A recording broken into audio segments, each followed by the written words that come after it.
Some of them would complain that they know it's important to ride the wave of mainland's fast economy, but it's difficult to really find a channel to find a job or to settle down in the mainland.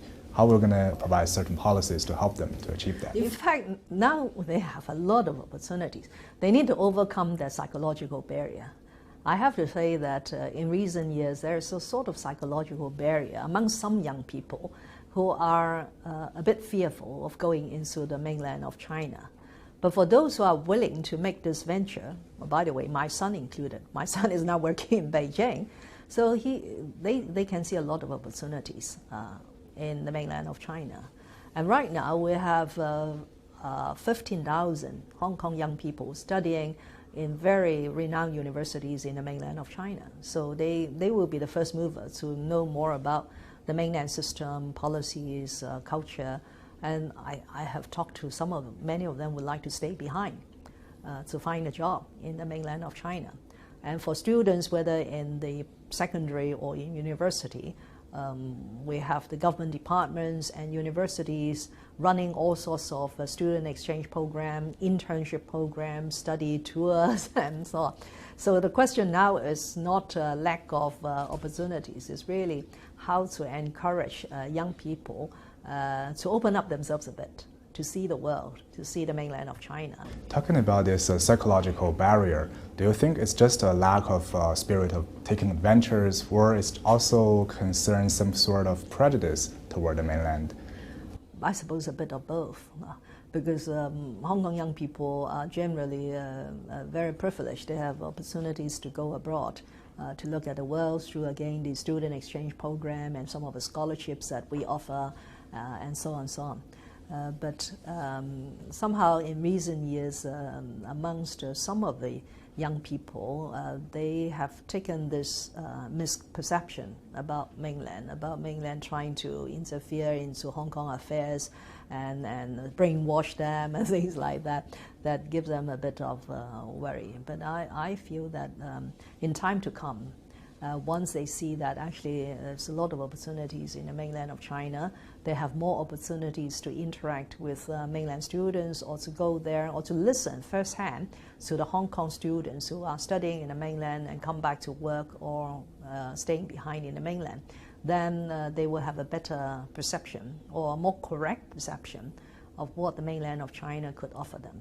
There is a very ambitious project called One Belt One Road in the mainland, which is about building massive infrastructure not only in China but also across the Eurasian continent. Do you think that taking the ride of the economic rise of the mainland will be one of the priorities for your governance in Hong Kong?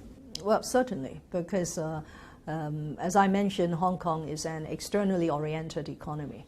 So we have to seize all these opportunities available to us and try to build our economy. In terms of Hong Kong's participation in the Belt and Road Initiative, I am very optimistic. I am very encouraged by what the leaders have said about Hong Kong's unique advantages and hence her contribution to the Belt and Road Initiative. At least there are several aspects. One is our location.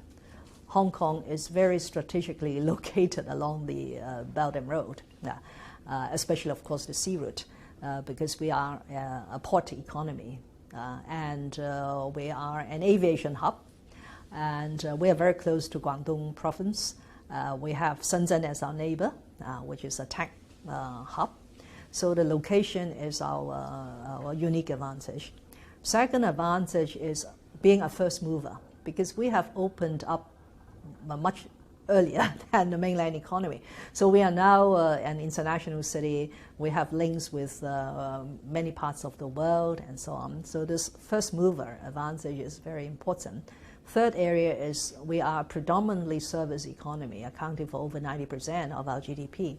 So over the years, we have built up a very quality, reliable professional services, whether in the financial sector, in the construction sector, in the legal sector, or even accountancy and so on and so on. So all these services will have more business arising from the Belt and Road Initiative and the many projects. And finally is, of course, in culture, in people-to-people links. Although we are only a population of 7.3 million, but we receive over 50 million visitors from all over the world. And over the years, Hong Kong's culture has also been imported in the form of movies, design, and all these sort of things. So I see very good, promising prospects for Hong Kong. If we sum it up, what is your governing philosophy as the next chief executive of Hong Kong? Actually, I have said something very categorical about this in my manifesto. I said that in governing Hong Kong, the first thing is I would adopt a new style of governance. This new style of governance will be characterized by openness, by communication, that is more dialogue with the people, different sectors. It will also be characterized by adopting more evidence-based policies, opening up the government data so that people know exactly what we are doing and could comment on our policies more readily. The second thing is I want the government to adopt some new roles and functions. In the past, the conventional roles of the government would be to provide public services, whether medical, health, welfare, and also to be a regulator, for example, in securities industry. But in order to maintain Hong Kong's competitiveness, I strongly feel that the government should also be more proactive in being a facilitator and a promoter. So in other words, if we want something to happen in Hong Kong, there needs to be some government measures. The government needs to perhaps enter into bilateral agreements or free trade agreements with other economies so that we provide an environment more conducive to our business to operate, not only in Hong Kong, but overseas. And then finally, I said that I will have a new fiscal philosophy. That is, how we manage public finances would also be somewhat different from the past. Basically, it will be in two aspects. One is in terms of spending. Hong Kong is very fortunate now. We are sitting on a huge fiscal reserve, which can sustain Hong Kong for almost 24 months. Assuming that we have no revenue at all, we still have money enough to support Hong Kong's operation, everything included, for 2 years. So we should really make good use of this strong fiscal reserve to invest. Investing in infrastructure, investing in education, helping young people to do startups, research and development, and so on. The other aspect of public finances, of course, in revenue, in taxation. There used to be this philosophy that in terms of taxes, you should collect the more the merrier. But I belong to that philosophy that perhaps you should have a bit more imagination in sort of constructing your tax system. But basically, we will maintain a very simple tax system and a low tax rates because this are Hong Kong traditional strengths.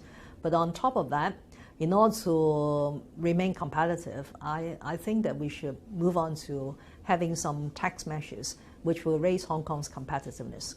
So, for example, many economies and many cities in the mainland now want more R&D. So in order to incentivize companies to invest more in research and development, then the government could consider giving them a tax incentive, giving them a high level of deduction in return for their investment in R&D, so that more companies will be more willing to invest more in R&D. It is true the government will collect lesser tax as a result of that tax incentive, but society as a whole will gain because the economy will grow better, I&T will be better, young people will have more quality jobs in I&T. You're going to take office on July the 1st as the Chief Executive of Hong Kong. We know it's a very tough job. What do you think would be the most difficult work for you working as the Chief Executive? Time. Not enough time. Because there's just so many things I want to do, and there's so many things that Hong Kong has to do in order to provide better jobs, better education, better environment for our people. It's just that there isn't enough time to complete all these tasks. I say it's more than a job. It's not a job. It's really a commitment. Of course, it's also an honor and privilege to be able to lead Hong Kong in the next 5 years to ensure the continued success of one country, two systems. In taking on this major task, I am very grateful to the central authorities and to the leaders for the trust that they have placed in me, and also to the people of Hong Kong. So I will do my utmost in delivering what I have promised the people of Hong Kong in my manifesto.